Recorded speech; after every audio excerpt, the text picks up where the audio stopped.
neither is this ప్రాంతం అటు విజయవాడ కాదు అటు గుంటూరు కాదు. ఇక్కడ నుంచి గుంటూరు చూసుకున్న 40 కిలోమీటర్లు, విజయవాడ చూసుకున్న దాదాపుగా మరో 40 కిలోమీటర్లు. ఇక్కడ ఉట్టి బేసిక్ ఇన్ఫ్రాస్ట్రక్చర్, నేను ఇంకేమీ మాట్లాడడంలో, రోడ్లు, కరెంటు, డ్రైనేజు, ఇటువంటి బేసిక్ ఇన్ఫ్రాస్ట్రక్చర్ ఎస్టాబ్లిష్ చేయడానికి మాత్రమే అయ్యే ఖర్చు వీళ్ళ లెక్కల ప్రకారమే, గత ప్రభుత్వపు లెక్కల ప్రకారమే ఎకరాకు 2 కోట్ల రూపాయలు అని చెప్పి లెక్కేశారు. 50,000 ఎకరాలు ఇంటూ 2 కోట్లు అంటే 1,00,000 కోట్ల రూపాయలు అని చెప్పి లెక్కేశారు అధ్యక్ష. 1,00,000 కోట్లు అనేది ఈరోజు లెక్కల ప్రకారం. ఒక 10 ఏళ్ళు పోతే ఇది కట్టడానికి, ఆ 1,00,000 కోట్లు తేవడానికి, తెచ్చి పెట్టడానికి 10 ఏళ్ళు పడుతుందో ఇంకా 20 ఏళ్ళు పడుతుందో తెలియదు. కానీ ఒక 10 ఏళ్ళు పోతే ఈ 1,00,000 కోట్లు దాని విలువ ఎంత అవుతుంది అధ్యక్ష? 10 ఏళ్ళు పోతే ఇదే 1,00,000 కోట్లు ఈరోజు అయ్యే ఖర్చు 10 ఏళ్ళు పోతే అది 6 లక్షల కోట్లు, 7 లక్షల కోట్లు అవుతుంది. అంటే నీ కనీసం మన దగ్గర ఉన్న డబ్బుతో కనీసం మనం రోడ్లు వేసుకోవడానికి, డ్రైనేజీలు వేసుకునేదానికి, కరెంట్ ఇచ్చేదానికి కూడా మన దగ్గర డబ్బులు లేని పరిస్థితిలో మనం ఉంటే ఇక్కడ రాజధాని అనే ఊహా చిత్రం సాధ్యమవుతుందా? ఈ రకంగా ప్రజలను మిస్లీడ్ చేయడం ధర్మమేనా? అసలు మనకు అంటూ, మన పిల్లలకంటూ ఏదైనా ఒక ఉద్యోగాలు వచ్చే ఒక పరిస్థితి, ఒక సిటీ, ఒక ఎస్టాబ్లిష్మెంట్ అనేది ఎప్పటికి వస్తుంది? చదువుకున్న మన పిల్లలు ఉద్యోగాల కోసం ఎప్పుడూ కూడా పెద్ద నగరాలైన హైదరాబాద్కో, లేకపోతే పెద్ద నగరాలైన బెంగళూరుకో, లేకపోతే పెద్ద నగరాలైన చెన్నైకో, ఇటువంటి నగరాలకు వెళ్ళాల్సిందేనా? ఎప్పటికీ మనకు మార్పు ఉండదా అనే ఆలోచనల మధ్యలో నుంచి ఈరోజు రాష్ట్రంలో ఉన్న బిగ్గెస్ట్ సిటీ ఈజ్ విశాఖపట్నం. అది బిగ్గెస్ట్ సిటీ ప్రస్తుతం రాష్ట్రంలో.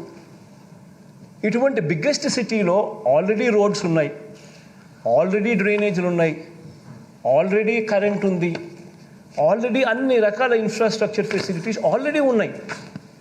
ఇక దానికి మీద కొద్దిగా సుందరీకరణ మీదనో, కొద్దిగా వసతుల మీదనో, ఫెసిలిటీస్ మీదనో కాస్త వాల్యూ అడిషన్ చేస్తే చాలు, ఆ నగరం అన్నది కనీసం ఈరోజు కాకపోయినా ఒక 5 ఏళ్లకో 10 ఏళ్లకో ఖచ్చితంగా హైదరాబాద్ వంటి పెద్ద నగరాలతో పోటీ పడే పరిస్థితి ఖచ్చితంగా ఉంటుంది.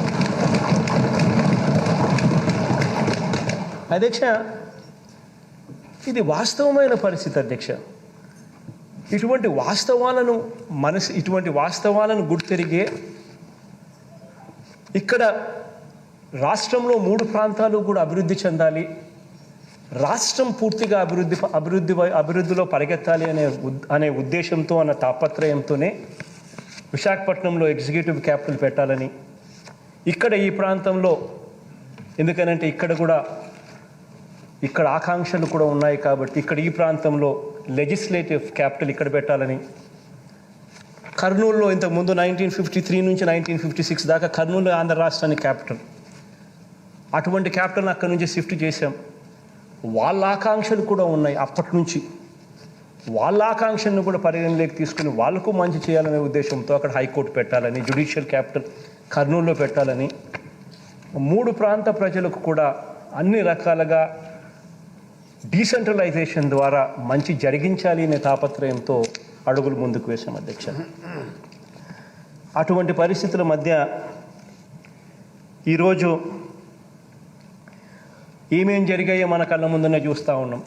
ఈ దాదాపుగా ఈ 1.5 సంవత్సరం 2 సంవత్సరాలుగా ఈ ఆలోచన మనం చేసినప్పటి రోజు నుంచి చూస్తే ఈ 2 సంవత్సరాలు 1.5 సంవత్సర కాలంలో రకరకాలుగా దీన్ని వక్రీకరిస్తూ, రకరకాలుగా దీన్ని ట్విస్ట్ చేస్తూ, రకరకాలుగా అపోహలు క్రియేట్ చేస్తూ, రకరకాలుగా న్యాయపరమైన చిక్కులు క్రియేట్ చేస్తూ రకరకాలుగా దీనిని తీసుకొని పోతూ ఉన్నారు అధ్యక్ష.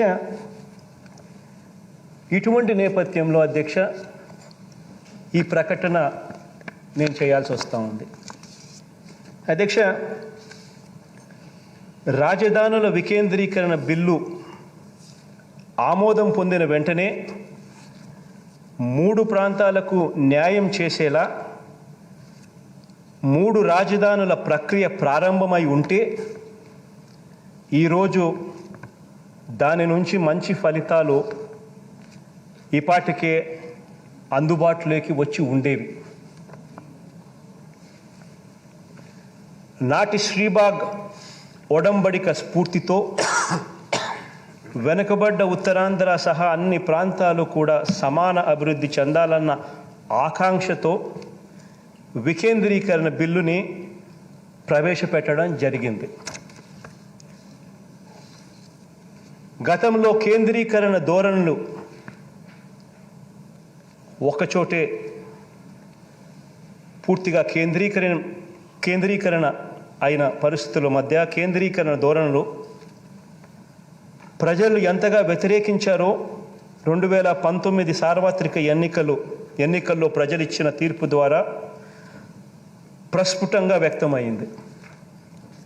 మరోసారి హైదరాబాద్ లాంటి ఒక సూపర్ క్యాపిటల్ మోడల్ వద్దని, అటువంటి చారిత్రక తప్పిదాన్ని ప్రభుత్వం పాల్పడరాదని ప్రజల తీర్పు స్పష్టం చేసింది.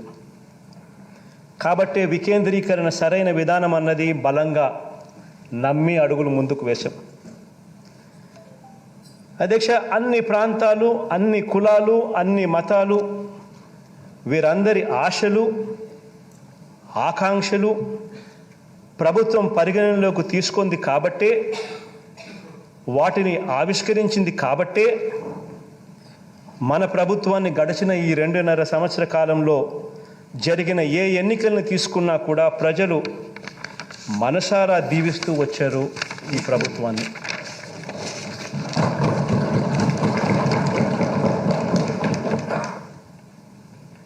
అధ్యక్ష, అయితే వికేంద్రీకరణకు సంబంధించి అనేక అపోహలు, అనేక అనుమానాలు, అనేక కోర్టు కేసులు, న్యాయపరమైన వివాదాలు, దుష్ప్రచారాలు, ఇలా ఈ 2 ఏళ్ల కాలంలో వీటినే ప్రచారాలు చేశారు అధ్యక్ష. అందరికీ న్యాయం చేయాలన్న ప్రభుత్వ సదుద్దేశాన్ని పక్కన పెట్టి కొందరికి అన్యాయం జరుగుతుందన్న వాదనను కూడా కొంతమంది ముందుకు తోయడం కూడా మనం అంతా కూడా మన కళ్ళతో చూసాం. అధ్యక్ష, ఇటువంటి బ్యాక్గ్రౌండ్లో, ఈ నేపథ్యంలో వికేంద్రీకరణ అవసరాన్ని, 3 రాజధానులకు సంబంధించిన బిల్లులోని ప్రభుత్వ సదుద్దేశాన్ని విపులంగా వివరించేందుకు చట్టపరంగా కానీ న్యాయపరంగా కానీ అన్ని సమాధానాలను బిల్లులోనే పొందుపరిచేందుకు, బిల్లుల్ని మరింత మెరుగుపరిచేందుకు, అన్ని ప్రాంతాలకు అందరికీ విస్తృతంగా వివరించేందుకు, ఇంకా ఏమైనా మార్పులు అవసరమైతే వాటిని కూడా పొందుపరిచేందుకు ఇంతకు ముందు ప్రవేశపెట్టిన బిల్లును ప్రభుత్వం వెనక్కి తీసుకొని ఇంతకు ముందు చెప్పిన అన్ని అంశాలను పరిగణలోకి తీసుకొని మళ్ళీ పూర్తి సమగ్రమైన మెరుగైన బిల్లుతో సభ ముందుకు వస్తుంది.